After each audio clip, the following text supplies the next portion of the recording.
There are 4 red-hot topics in the NFL leading up to this week's games. Number 1, why the Eagles' passing game is suddenly underwhelming, and whose fault is it, and why is A.J. Brown so pissed? Number 2, why did the Bills' defense, which previously was very high in a lot of statistical categories, why did they get absolutely lit up by the Rams? And what can the Lions do to recreate that game plan? Number 3, the Bucs are now leading the NFC South. Are they a legitimate threat to the rest of the conference? Spoiler alert, yes, they are. And then, of course, we got to talk Seahawks. They finally figured out how to run the ball, so EJ and I are going to break down exactly how they did it and if that, ideally, is sustainable for a Seattle playoff run. So, before we get going, EJ, how are you?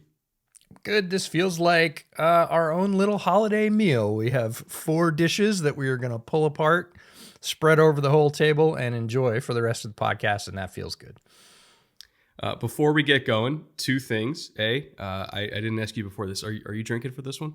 I am drinking, but not alcohol. I just have seltzer for this one because it is early and I've not yet had breakfast. So the early part doesn't really stop me most times, but the no food part probably should stop me most times. Well, I had breakfast potatoes specifically to make this not hurt so much. Virginia Distillery Company, one of my favorite American single malts. They have a cider cask finish. It's fall, so we're doing a cider cask finish single malt. It's wonderful stuff. I don't know if you guys are familiar with Virginia Distillery Company, but every bottle I've ever gotten from them, been a smashing success. Now, first things first, let's talk Eagles. This has been a weirdly inflammatory topic over the last couple weeks, not just in the media, but also apparently in the Philly locker room. A.J. Brown has expressed his displeasure with the passing game. And of course, you had Brandon Graham's comments that probably should have stayed in-house. I don't think he meant how it was interpreted, but it still got interpreted that way. And then, AJ had to clarify in the locker room. I think it was yesterday. He's like, hey, I wasn't talking about Jalen. I'm just talking about the passing game as a whole. Things are just weird there, right? Because it's like, hey, you guys are on like a 9-game win streak. You're winning. You're one of the best teams in the NFL. Like, why is everybody pissed? And so we wanted to talk about the Eagles pass game and what actually is wrong with it. I have a bunch of fun little nerdy stats and things that I picked out on film, and I'll get to those in a second. But EJ, before I get to the nerd shit, what is your impression with what is going on here? Sorry, I'm going to nerd shit too. I did the maths. I don't often do the maths, especially not for morning podcast. And the way I did this was I split the Eagles season into their first 7 games and their last 6 games. And then I started looking at A.J. Brown's production because really that's been the focus this week. And I was like, oh, it must have tailed off terribly. And for the most part, it hasn't when you're looking at it that way and splitting the season in half. He's had his highs and his lows, but they've been consistent highs and lows. He's a little bit like Jamar Chase that way. He has huge games and then he has games where everybody else carries the load and he's not the focus. So I started looking for things that were a little bit different because that really wasn't. Then I looked at sacks and I thought, hey, maybe big negative explosive plays on offense have set them back. Nope. 18 sacks in the first 7, 17 in the last 6. Pretty much the same. So what are the differences? And largely it comes down to in those first 7 games, they threw the ball 27 times a game. And in the last 6, it's only 22. It's dropped 5 attempts per game. That might not sound like a lot, but when you're talking about 5 out of 22 or 27, it's quite a bunch. Completion percentage has declined, but not by much. It's only 3%. In the beginning half of the season, 69%. Since then, 66%. Pretty close. But the big difference is passing yards per game, what they end up with. In those first 7 games, 220 yards a game, and since then, only 176. And at the same time, Saquon's rushing yards have kind of taken off. First 7 games, 109 per game. Since then, 142 per game. So that's a huge increase. The Eagles are basically rebalancing their offense on the fly, and it's not that big a deal. Lots of teams in the NFL do that based on injury or effectiveness or lots of other factors. But the drop-off in the passing game over the past couple of weeks is what I think has really poured gas on this fire. Eagles fans not necessarily known for their patience, and there's a lot of recency bias in the NFL, so Chicken Little, the sky is falling. Over the last 2 weeks, the Eagles passing game has only managed 118 and 108 yards. Now, They were efficient. They still got 3 touchdowns through the air over those 2 weeks. But AJ's contribution, which again leads to this whole controversy, if we want to call it that, 66 yards and 43 yards in those 2 games and no touchdowns. And so when one of his teammates comes out and says something and it gets slightly mischaracterized, everybody looks at those stats in addition and goes, oh my God, the Eagles can't pass the ball anymore. I mean, yes, but also like no, right? Like, yes, they can pass the ball, but no, they haven't really had to. And I think AJ's frustration, and he clarified his comments and everything like that and said, it's not a shot at Jalen. It's just about passing game. To me, it's his frustrations with Kellen Moore. And we've sung Kellen's praises this season, right? For some of the new age concepts he's introduced to Philly, like, going under center and running outside zone. Go figure. You're allowed to do that. And we've loved that because in a lot of ways that has helped them to become a more versatile offense. They've also morphed into the best, at least one of the best ball control offenses in the entire NFL. Their run game is super explosive. Saquon's an MVP front runner, because of things Kellen has done. But at the same time, if you're looking at the structure of their passing game, I think the reason why AJ is frustrated is because under Steichen, when they went on that Super Bowl run, they used him very differently.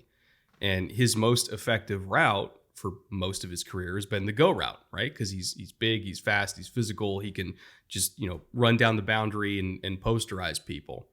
And if you're looking at the 2022 Eagles passing game, they had the second most yards in the NFL on throws 20 plus yards down the field and outside the numbers. And we highlighted this repeatedly, in 2022 during that season, as well as in the summer series after that, leading into 2023, where we were like, hey, like this is one of the best deep passing games in the NFL, but more so outside the numbers, not in between the numbers. And AJ was the reason why it worked. Like he was the engine of that passing game. And it benefited Jalen in a lot of ways too, right? Like his average time to throw that year was only 2.9 seconds. It's 3.24 this year because it was RPO heavy, it was screen heavy, or if AJ's one-on-one, we're catching the ball and we're letting it go because he's going to win, 70% of the time. Like that was his actual number. Was actually, it was even higher. It was like 75% catch rate on those throws, which is absurd. And so AJ feels, I don't know, is deprioritized a word, but like he's less of a factor in the passing game because they're not doing that as much.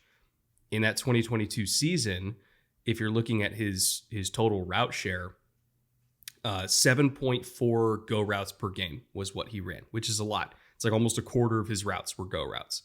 This year, that's down 40% to 4.4. So, the route that he specifically got fed on that was the engine of the passing game, they're not doing as much. And over the last 3 games, which is, the sample size that everybody's super concerned about, they've only thrown 2 balls 20 plus yards down the field outside the numbers over the course of 3 games.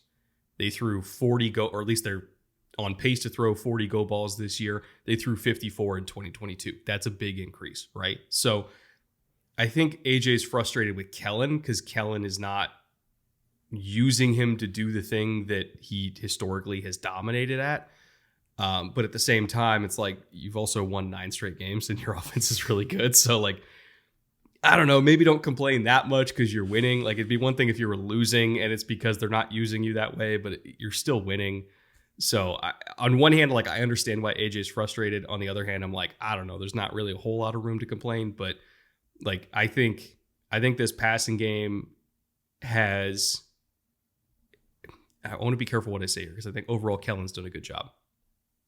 He's done a good job with the run game, but the passing game has not accentuated the strengths specifically of A.J. Brown and Jalen Hurts as much as Shane Steichen did.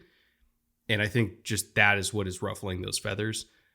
They're still, on the fast track to the Super Bowl. Like it's them or Detroit. Like they're still fine, but they're just winning in a different way than we're used to. And I think that locker room just, I don't know, has to get over it, is my advice to them.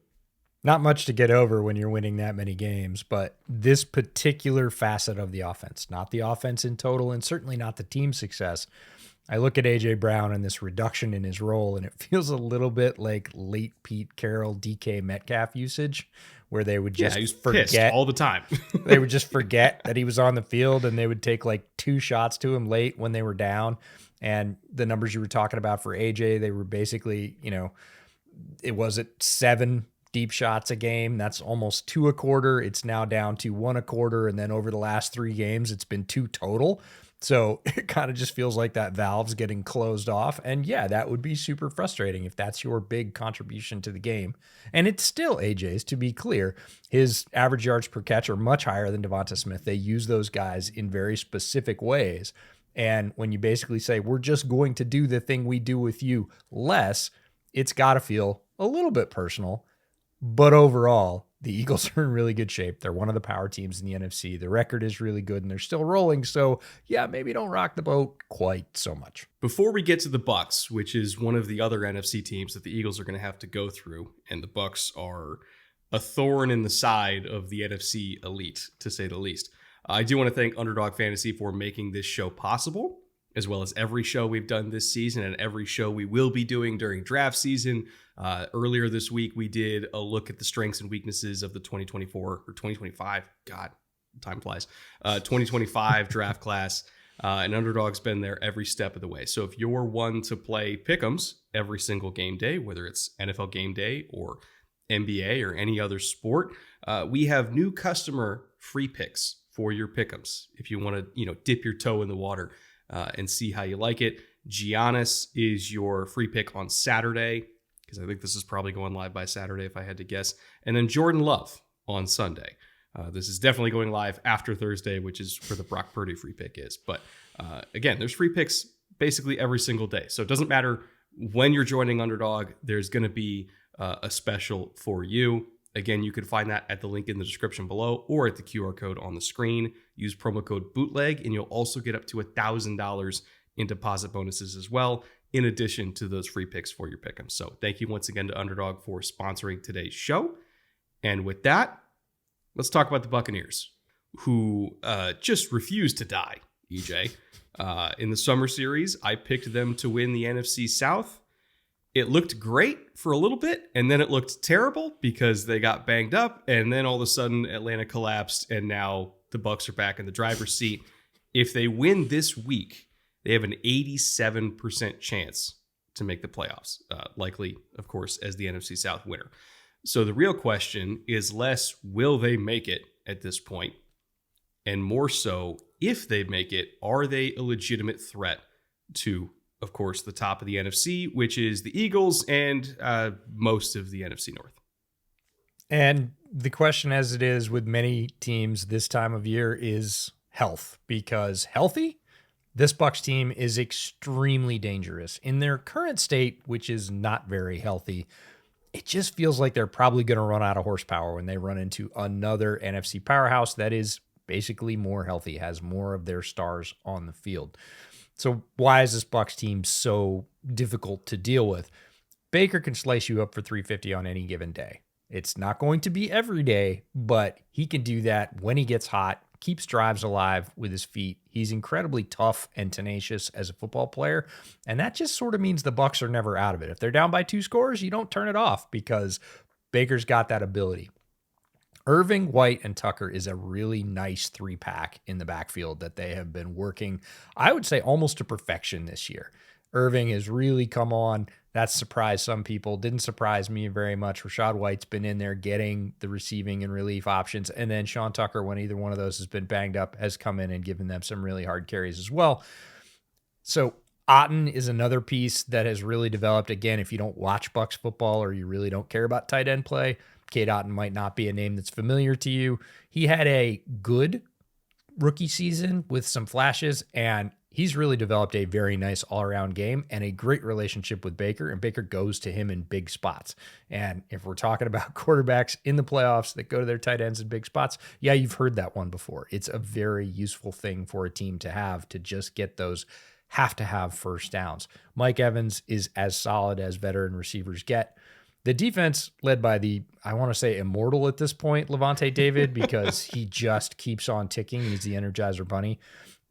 Is really good. The secondary is excellent again when they've got all their playmakers, but a couple of key pieces, Winfield Jr., Tyke Smith, are banged up. And it just feels like all those little nicks are going to add up. Are they going to surprise somebody in the first round? Probably. Maybe even in the second round of the playoffs, but eventually they're going to run into a healthier team that just has more horsepower, more gas left in the tank at this point of the season after all the attrition. And it feels like that might be when their luck runs out. But on any given day on a neutral field, if you're talking about a team with a puncher's chance, the Bucs are it. I feel like Levante and Demario Davis, every time the Saints and Bucs play, they just look at each other across the field like, no, you retire first. No, you retire first. Like, they're both going to be out there till they're fucking 40. I feel like they look at each other and go, yeah, and turn around and walk back to their sidelines. It's like, doctor. Yep. You brought up the current state of health with the Bucs, and I'm pretty sure the only NFC team that is more banged up than them is Detroit, who just has weird black magic to them where it doesn't matter who's healthy, they're still going to win. Which actually, I think the Bucs are the only team that have beaten them this year, off the top of my head, early on in the season. But the Bucs, as of the day we're recording this, if you're just looking at their practice report, Tristan Wirfs DNP, Mike Evans DNP, Winfield DNP, Izzy DNP, Bucky DNP, Bredesen DNP, like a lot of stars and just starters are banged up right now. And I don't know how many of them are going to play. Most of them probably will, but they're not even at 80%, let alone 100%. So that is an issue. And oh, by the way, they don't have Chris Godwin, which has been a massive. Well, I don't want to say massive. Like, they've been effective, but you know how much better they would be if they had Chris Godwin, because you saw what they could do early on in the season, right? Like, when Baker has all of his receivers, like, this offense is extraordinarily tough to deal with. Beyond the receivers, though, the thing I want to highlight, it's not Baker, it's not Liam Cohen, it's not the running backs. Well, it's a little bit the running backs, but primarily I want to talk about the offensive line, because when we were in summer series, the thing we brought up that was their huge weakness last year was the offensive line. Less so the tackles, more so the interior. And, we brought up like, hey, their tackle play is elite. They just need to be average on the interior, and this offensive line is going to whoop ass. And they've been average on the interior. They've got some young players there. You and I are a big fan of Barton. We think he's going to be a key piece long term, but they've at least elevated themselves to being in the middle of the pack in the NFL in terms of interior offensive line pass protection. I think they're 19th at 17.2% pressure rate allowed on the interior, which sounds bad to be 19th, but believe me, it was worse last year. But they're anchored by their tackles, which are the best in the NFL at 7.8%. That is number one in tackle duos. So what that adds up to is when you have elite tackle play and average to even slightly below average interior offensive line play, is their whole offensive line is third best in the NFL in terms of pressure rate allowed on true drop back passes. No screens, no RPOs, no play action. And if Baker can just sit back there all day long and be clean, even without Godwin, if he's got Evans, if he's got Otten, if he's got McMillan, like, a wild Sterling Shepard appearance here and there, these backs are effective in space. Like, yeah, he's going to throw for 350. And that's a big reason why he's been so good this year, is because he's been protected. So when I think about, are the Bucs a threat? What I really think about is which NFC teams have a front four that can beat this offensive line. That list is pretty darn short. And, it might be honestly just Detroit and Philly. And even then, like, I think that's more of an even matchup, not necessarily an advantage towards the defense. Like, that is a tall order to go against this Bucs offensive line right now. And then on top of that, the Bucs running back trio, side note, you were correct on Bucky Irving. I'll take that L. Like, he's been great. But this Bucs running back trio is the best in the NFL in terms of yards after contact per carry. So even if the offensive line is just average in run blocking, their backs are so good at paying off what little space they get that they have a really, really good run game as well. So I look at this Bucs team as a whole and like, do they have some issues with the roster? Like, are they a complete roster? No. Are they banged up? Yes. But are they good in the right areas to still potentially knock off anybody in this conference? And I mean, anybody? Yeah. Like, they've already done it. Like, they've already shown that they can be a huge threat. If you have a good quarterback, a good offensive coordinator, and an elite offensive line when it comes to pass protection, nobody is safe. Nobody is safe. So let Tampa into the playoffs at your own peril, because it might go poorly for you. I am desperate for average interior offensive line play on my favorite NFC team. So if they can bring that standard up. You know how to do that, by the way, EJ? You know how to get average interior offensive line play? I do. That's the problem. A center. Draft a center early, Ryan Poles. Fuck. Only been yelling it for 3 years, and the Bucs finally did it. And, you know, we see the benefit. And you laid that out very clearly, that even without all their top passing targets, got to see a nice little Jalen McMillan breakout last week. Baker's going to find them if he stays upright, and he's also very good, crafty at moving inside of the pocket. You know, he'll take some of those mistakes. Like you said, the pressure rate sounds a little bit high, but Baker's going to erase half of those with his feet. So overall, it's complementary football on the offensive side. They're working together, and that makes them very dangerous as they head down the stretch in the playoffs. Speaking of teams you really don't want to let into the playoffs, by the way, the Rams right now, as of the day we're recording this, 26% chance to make the postseason. If they win this week, which actually I think they play tonight, right? That's tonight. It's Rams 49ers. Yeah. So if they win tonight against the 49ers, who, I mean, say what you want about them, they're plucky, you know, like they have their own problems, but they're not exactly a pushover either. But if they beat the 49ers, they have a 41% chance to make it. So the Rams are not completely out of this either. And if you let this team in, similar to Tampa, all bets are off, right? Like, this is still a team that I thought before the season had Super Bowl aspirations. Stafford is still at the top of his game. McVay is still amazing. They have weapons galore. They have a young, ferocious D-line. Like, there's a lot here to be afraid of if I was another NFC power. And I think we saw that on display against Buffalo in how well they lit up a Bills defense that rightly has gotten a lot of praise this year. Mm-hmm. Now, when I went back and I looked at the numbers and I watched the tape on that game, there was a very specific theme that popped up. But again, before I get into a lot of the nerd shit, I want to get your take on how the Rams did this, and if it is replicatable, whatever that word is, replicable for the Lions, replicable for Detroit. How about that? It's possible. Certainly Detroit, I think, has more options and ways to do it. The way the Rams approached attacking the Bills on offense was run the ball, and I mean a lot. They had 42 rushes in this game. That is really high by modern standards. And they split it between their backs and the jet sweeps. And the other thing is, you remember the first Avengers movie? Robert Downey Jr. goes, "We have a Hulk," right? Yeah. They have a Puka. And they use him everywhere and for everything because he's incredibly skilled. And even when he's not getting the ball, he's blocking his ass off. Puka is, I don't want to say he's one of one, but he is a rare bird as a wide receiver.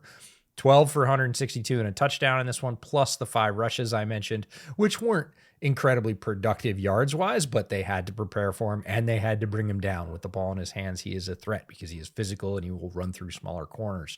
So that was kind of their overarching offensive attack in this one. I know you're going to pick that apart a little bit more and get to the nitty-gritty of it. On defense, they really didn't get near as much done as they would have liked. That young, ferocious defensive line, which has been tearing up people all year, they threw the kitchen sink at Josh. They only got 10 pressures because Josh was playing like a superhero. That, and this is one very particular call out. Deion Dawkins handed Jared Verse his smushed up lunch in a wadded up paper bag and said, "Deal with it." How many tackles were able to do that, by the way? That they can handle Jared Verse power and be like, oh, child, no.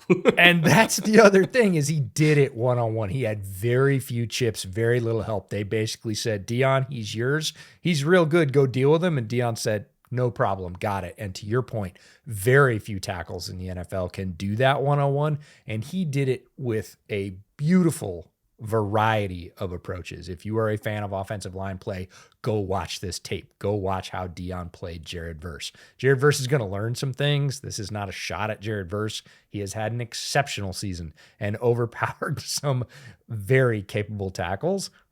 Dion had him in a blender all game long. And that was a big part of, I think what the Rams were leaning on was like, aha, we're going to be able to get pressure on Josh. And then it didn't happen. So as a result, it became this shootout, which is what you're going to talk about. Again, reminder, 2 weeks ago, Jared Verse put Jordan Mailata, who's like 6'8", 370 or whatever the crazy number is. He put him on his ass. Like he just ran right through his chest and detonated him. And Dion just older brothered him the entire game. So that was a rare performance by a tackle who also, you could argue is a pretty rare tackle because he's been great in Buffalo for a long time. But my God, he's good. As for the other side of the ball, which is how Buffalo got lit up defensively. They too did not get a whole lot of pressure against an offensive line that I'm trying to be nice about it. The Rams offensive line has been through some shit this year. How about that, right? Fair enough. They stepped up in a big way against Buffalo. 9 pressures allowed to the Buffalo defensive line. Now, earlier this week, we did bring up the value of edge rushers to a defense overall and the value of a second down sack. And we highlighted Buffalo's edge group specifically as being one of the best in the NFL. And they're 13th across the entire league as an edge group in pressure rate. Haven't got a whole lot of sacks to show for it, but they've consistently gotten pressure, and it's really disturbed quarterbacks in the pocket and made them make bad decisions and all that kind of stuff. But their interior defensive line has just not been good. They're the 9th worst interior defensive line group in the NFL in terms of pressure rate. So it almost, I don't want to say it doesn't matter how good your edges are, but it definitely makes it harder for your edges to be impactful if they're getting absolutely no help from the interior rush and they don't keep quarterbacks from just stepping up away from those edges. So that has been an issue for Buffalo this year, but specifically their biggest problem against the Rams, and this is the thing that I think Detroit will exploit and probably will exploit it mercilessly, is the types of coverages that Buffalo plays. They don't play a lot of man, even though they're good at it. Like when they do play cover one, they're top 10 to 12 in all the stats that matter, right? If you're looking at yards per coverage snap allowed, first down to touchdown percentage, forced incompletion rate, like they can play man. They're good at it. They just don't do it. And the reason why they don't do it is because they much prefer to get interceptions. Like that is what their whole goal is to get turnovers. And they get turnovers by playing something that a lot of defensive coaches really don't enjoy doing. And that's spot drop zone. If you play spot drop zone, which is exactly what it sounds like, it's not zone match, which is basically man coverage with zone coverage principles. Like it is, we are dropping to a spot, we're keeping our eyes on the quarterback, and we're playing the ball in the air. That works if you have a really good pass rush that can force a quarterback into making an overthrow, or if they get their hands up and tip it at the line, or you're playing against a young guy who just doesn't know what he's looking at. Like you can play spot drop zone and get a lot of interceptions. They're 6th in picks this year as a defense for that reason. And over half of them are on either overthrows, underthrows, or tipped balls. So when you're playing spot drop and everybody's looking at the quarterback and everybody's rallying to the ball, you can get turnovers. But if you don't get pressure, like they didn't get pressure on Stafford, he was clean the entire time. And if you're playing against an offensive mind like Sean McVay that understands you're just going to be in spot drop zone, they're just going to attack space over and over and over again. And there was nothing Buffalo could do about it. Like they completely exploited those zones, whether it was over the middle, whether it was outside the numbers. Like there were some throws that Stafford made. There was like a deep 70 through to Puka from the far hash that was like just stupid, but it was so good. Like there's just nothing you could do. Like if Stafford is allowed to be a human jugs machine and you're playing spot drop, you're fucked. And that was essentially how this game ended up at like 44-42, is because you have two top 5 quarterbacks that don't get pressured at all. And you have on one side a secondary in the Rams that isn't very good. And on the other side, you have a secondary in Buffalo that's playing like the most basic ass coverages you can imagine. Like, of course, it's going to be 40 plus on either side. So to me, looking at how Detroit can replicate, there we go, proper word, how they can replicate that game plan, it's having your entire sheet full of calls that manipulate and exploit spot drop zones, because that's probably what you're going to see. And if they do call man, cool. We'll rely on Amon-Ra St. Brown to beat it because he's Amon-Ra St. Brown. But if they do the same thing they've done all year and they think, okay, we're gonna make this work by getting a tip drill interception, like, I don't know, man. That's not the way to beat Detroit. Like counting on getting a tip drill pick is not the way to beat Detroit. I mean, shit, Houston got like 5 picks and still lost. So I really don't like this matchup for Buffalo now that I dug into how the Rams beat them. And I'm not saying Buffalo's going to lose, but it definitely feels like they're going to give up a lot of points, because if the Rams did that, the Lions for sure will do that. It feels like Buffalo is going to have to do something different, because if you look at last week's result and then you look at next week's opponent and you go, yeah, we'll just run it back. It's going to be that, but worse. So yeah, I think they're probably going to get run over if they stick in that coverage. I think McDermott's smart enough to vary it up a little bit. It'll be really interesting to see what he throws in as the variation, because as you said, when they go to man, it's not like they can't play it. Some teams don't go to man because when they play it, they just get absolutely pantsed. Buffalo's actually really effective when they go to man. They just don't do it a lot. So it feels like he's going to have to sort of, move that slider, turn that dial a little bit and get those percentages a little bit higher, because I don't care how good your players are. And I really don't care how good your scheme is. If you're just standing guys back there and saying, keep your eyes forward and run for it, you're not going to match up with Detroit very well. All right. Last topic. The Seahawks found themselves a run game finally after all this time. This was a team that in the first, 11, 12 weeks of the season was a 70% pass rate team. They got a lot of criticism for that because, hey, if you have a backfield of Kenneth Walker and Zach Charbonnet and you don't even try to run the ball, like, I get it, your offensive line sucks, but like, we should at least let those backs do their jobs because they're really good after contact and they can a lot of times make something out of nothing, right? Like I saw that with my own eyes when I watched this team at MetLife a couple weeks ago. Like K-Walk was really making something out of nothing on a lot of those carries.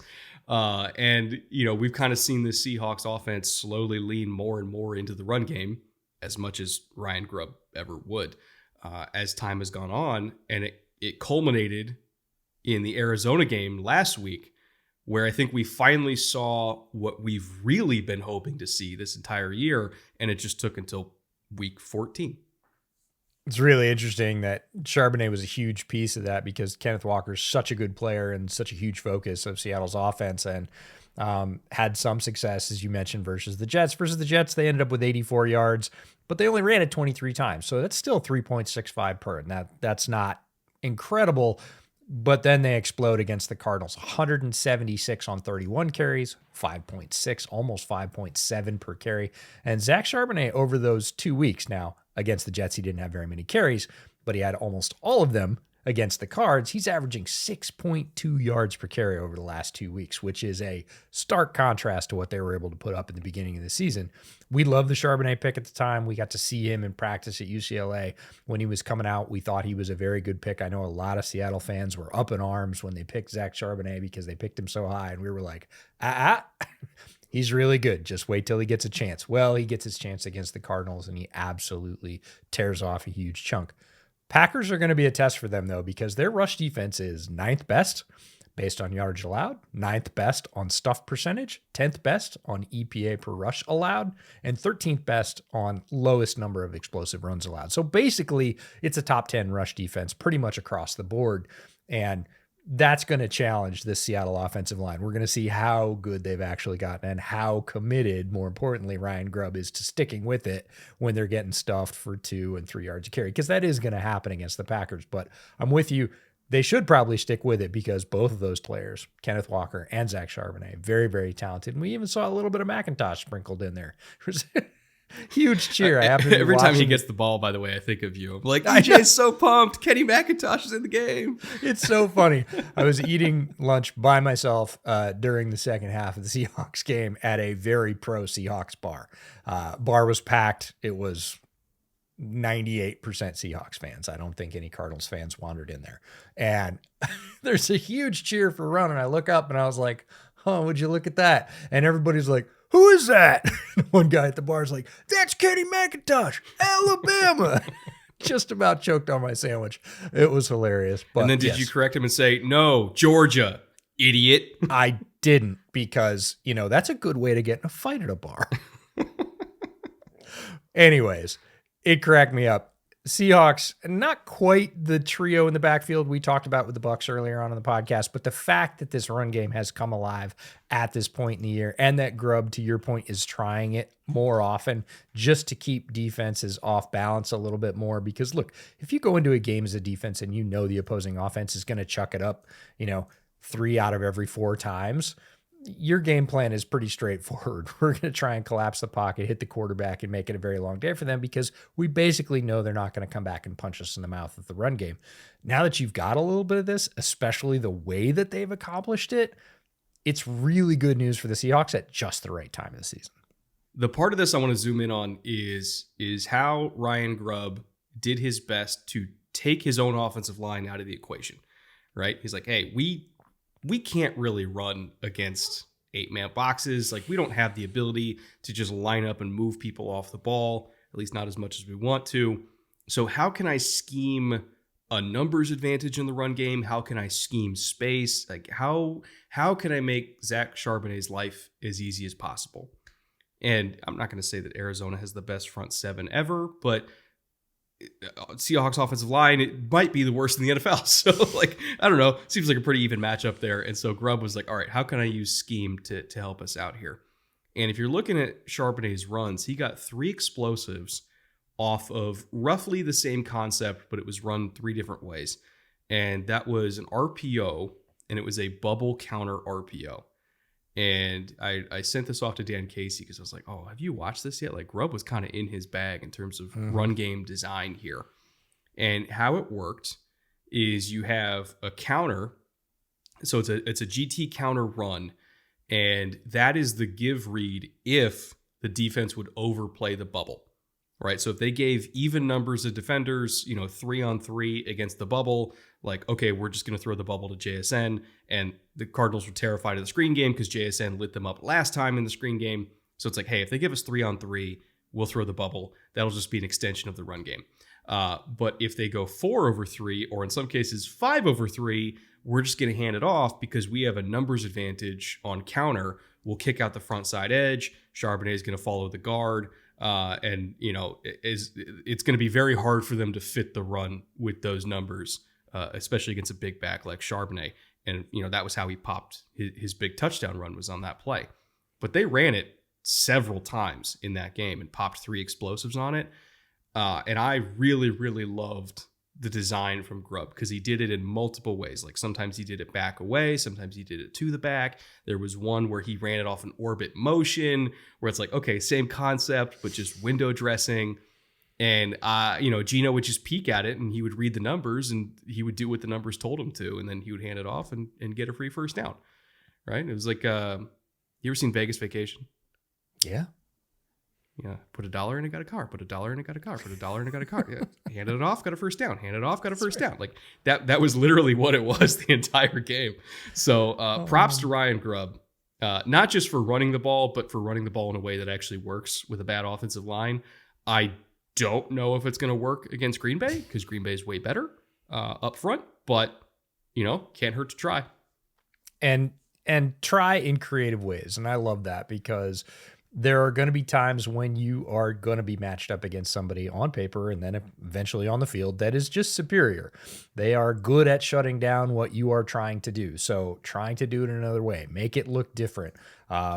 Give them a look, like you said, give them that little bit of candy of, oh, we beat you over the head with this last time. That's the fun part about division games is, remember what we did to you last time? Oh, yes, you do. So we're going to make it look like that again and then hit you in a different way.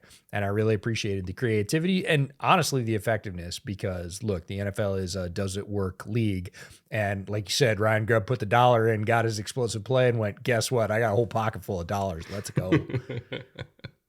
It's going to be a fun game. There's a bunch of really, really good games on the schedule this week.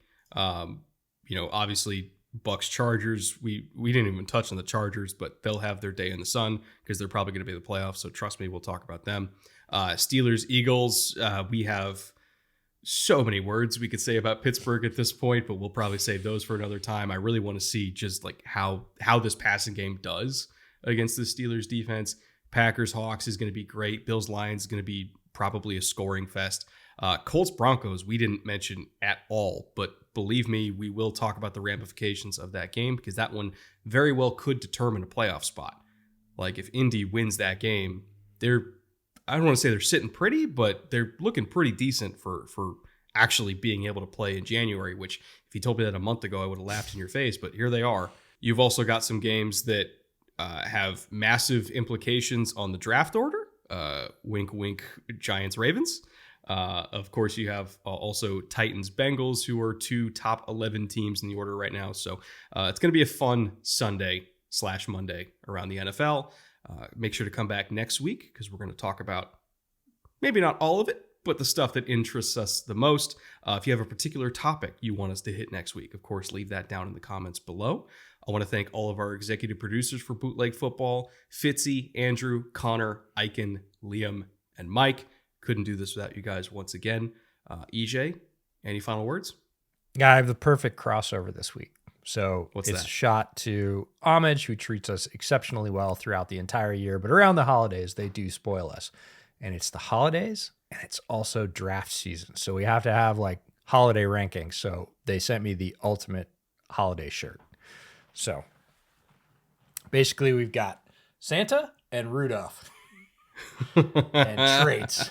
So if there was a Christmas combine, this would be the results. Anyways, if that interests you, check out the link in the description. Anything you buy, holiday shirts, bootleg shirts, beanies now to keep your head warm. If you're in the northern climes and it's starting to be icy and cold, you could do that. And they also have, I don't think I told you this, they also have sweats now. So if you're just lounging around the house on a Saturday or Sunday watching football, you want something cozy and soft, go check out Homage.